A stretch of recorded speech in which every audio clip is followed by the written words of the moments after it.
Hello friends, today we learn how to cook corn upma. Let us start the video.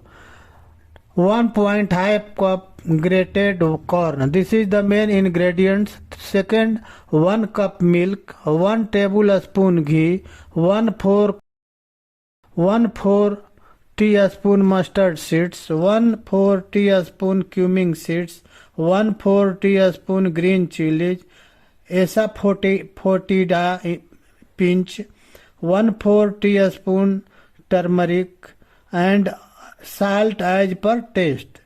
Now jirwan masala, half tablespoon cumin seeds, 3/4 teaspoon shahi jeera, 1/8 teaspoon asafoetida, 1 tablespoon coriander seeds, 1 bay leaves, 6 dried red chili, 1 teaspoon salt, half teaspoon fennel seeds, half teaspoon dried mango powder, 1/4 teaspoon cinnamon, 1 black cardamom, 3 cloves, half inch piece dried ginger, half a teaspoon black salt, 1 small piece of nutmeg and mash.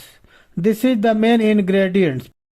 Cooking process as per video. Please like and share this video and subscribe the channel. Thank you for watching this video.